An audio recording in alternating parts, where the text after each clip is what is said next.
I'd like to ask my third question to Carla. This one's probably more for the benefits. And so I'm keen to kind of understand, as someone that's on the ground, brokering a lot of these partnerships and starting these conversations across the divide, what are the benefits to institutions and to students with internationalizing their education within their own curriculum and their delivery? So just hearing from Dr. Russell and Dr. Manna, we know that education is the cornerstone of a thriving society.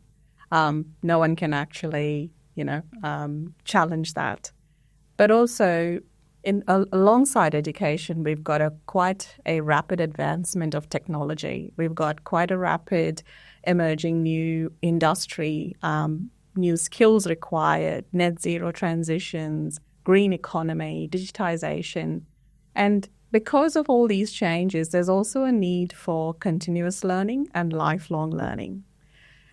The other challenge we have is the quality of education is very unequal when you look around the world. A lot of nations and a lot of communities don't have the resources, the time, the money to invest in keeping up their education system in line with future skills and future emerging needs. And this is where internationalization is really important. You're democratizing education. You're giving people the opportunity to have affordable education, and not just any education, but quality education. And Australia has a big part to play in the region, both in South Asia and Southeast Asia. For example, Professor Manna just talked about India and its vision to be the global skills capital of the world by her 100th independence, which is 2047. It's a very ambitious goal, but it's also the most populous nation, but also the youngest nation. So the answer to the Western world's aging problem is India at the moment, where you've got 1 million young people graduating every month. They need to be coming out with skills and education that's going to meet the future demands. The other countries in Southeast Asia, like Vietnam and Indonesia, they've got very ambitious net zero goals. They also want to be developed nations by 2047. And Australia plays a very key role in aiding those two nations in the region to achieve their goals and achieve their ambitions, because we also have the same issues with resources. We have the same issues with net zero goals. We have environmental responsibilities to fulfill for the region. And amongst all this, we identify what are the key skills that government needs to collaborate in terms of their policy making, with trade agreements, with bilateral agreements. Where do they work with institutions in various countries, and how do we work with the private sector? So working together, you're almost designing curriculum that's going to meet the industry needs of these future employers. You're also going to give these students the ability to learn something that's new, upcoming, and it's going to meet the needs of the market over the next 5 or 10 years. You're addressing skill gaps in countries where you actually need cybersecurity experts or AI experts, for example.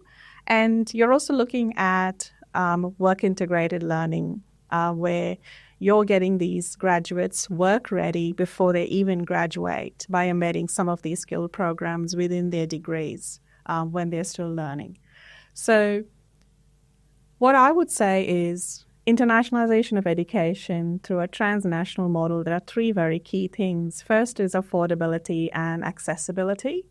Not a lot of young people can study abroad. It's very prohibitive for a lot of students. You're bringing education to them in the comfort of their own campuses and in their own programs. So it makes it very accessible. There is also a stigma about cultural adjustment when you go to a foreign country and learn. And a lot of young people find that very challenging. You eliminate that need for someone to culturally adjust because they are doing in-country education and accessing foreign education in their own countries. And thirdly, you're also giving them something that's not just nationally recognized in Australia, but it's globally recognized in 30 countries. So by doing an Australian program, the ability for that particular young person in India, for example, gives them access to jobs, not just in India or in Australia, but to other countries where these qualifications are recognized. So that's my view in terms of how TNE accelerates some of this global development. You made some really good points here. I just think about having visited and seeing, I guess, what impact that can have, and just, as you say, access, the concepts of technology, and even reflecting back on what Russell said at the start about where International began, with the wealthiest parents being able to send their children for this education. These types of programs are really democratizing that a lot more and helping for people that maybe wouldn't have access to suddenly have access to this world-class education, which I think is so important at this point in time. We need all of the bright minds we can solving the problems of the world. So I just think it's a really fantastic solution from that perspective.